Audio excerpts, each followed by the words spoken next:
مدنی مذاکرہ مدنی مذاکرہ۔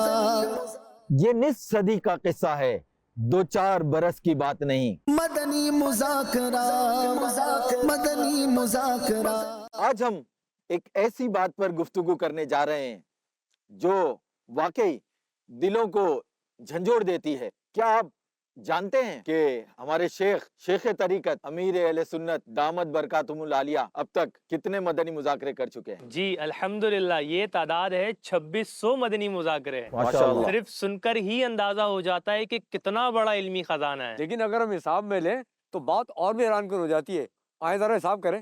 جی بالکل، ایک مدنی مذاکرہ قریباً 1.5 گھنٹے کا ہوتا ہے، یعنی 90 منٹس 90 منٹس۔ اگر 2600 مدنی مذاکروں کو 90 منٹ سے ضرب دیں گے تو بنیں گے 2,34,000 منٹ۔ سبحان اللہ۔ اور اگر ان منٹوں کو گھنٹوں میں بدلیں تو 2,34,000 کو 60 سے ڈیوائیڈ کریں تو بنتے ہیں 3900 گھنٹے۔ اب ذرا توجہ فرمائیں کہ ان 3900 گھنٹوں کو اگر دنوں میں تبدیل کیا جائے تو یہ بنتے ہیں 162 دن اور 12 گھنٹے، یعنی پورے 5.5 مہینے مسلسل علم دین۔ یعنی اگر کوئی شخص دن رات مسلسل مدنی مذاکرے ہی سنے تو بھی اسے قریباً 5 ماہ سے زیادہ وقت لگ جائے گا۔ واقعی یہ صرف وقت نہیں بلکہ قرآن و سنت، اصلاح عقیدہ، اصلاح اعمال اور خیر ہی خیر ہے۔ ماشاءاللہ، یہ سب کچھ ایک فرد واحد کی زبان سے امت کی اصلاح کے لیے مسلسل کئی دہائیوں کی محنت ہے۔ ماشاءاللہ۔ میرے پیارے شیخ، آپ سے ایک سوال یہ کہ کچھ ہوسٹ وغیرہ کے پروگرامز اگر 100 ایپیسوڈز 50 ایپیسوڈز 150 ایپیسوڈز کمپلیٹ ہو جائے تو بڑے ایکسائٹڈ ہوتے ہیں، بڑے خوش ہوتے ہیں۔ آپ کے پروگرام مدنی مذاکرے کے 2600 ایپیسوڈز کمپلیٹ ہو گئے تو آپ کے اس بارے میں کیا خیالات ہیں، کیا تاثرات ہیں، کیا جذبات ہیں؟ ایک سوال اور ہے کہ آپ نے اتنے 2600 مدنی مذاکرے کیے تو اس میں کافی علم دین پرووائڈ کیا ہے ویورز کو، حاضرین کو، ناظرین کو، سب کو۔ تو اب حاضرین ناظرین کا کیا کام ہے تو وہ اس کو کیسے اس پر عمل کریں؟ 2600 مدنی مذاکرے ایک سنگ میل ہے۔ الحمدللہ 2600 مدنی مذاکرے آپ نے کیے تو آپ حاضرین اور ناظرین سے کیا ایکسپیکٹ کرتے ہیں کہ وہ ان مدنی مذاکروں کا زیادہ سے زیادہ فائدہ کیسے اٹھائیں، کس طرح عمل کریں؟ اب یہ کہ اس میں خطائیں، کوتاہیاں، غلطیاں، اخلاص ہونا نہ ہونا، کمی ہونا، یہ سارا اس میں مجموعی طور پر بہت کچھ اس میں سوچا جا سکتا ہے اس پر۔ باقی اب سننے والوں پر تو ان کے اخلاص کے بقدر ثواب ملے گا۔ جس کو اخلاص تھا اس کو ثواب ملے گا، جو خالی ویسے ہی آ گیا مزہ آئے گا تو اب اللہ جانے مزہ آئے گا یا بوریت ہوگی، جو اس کے نصیب۔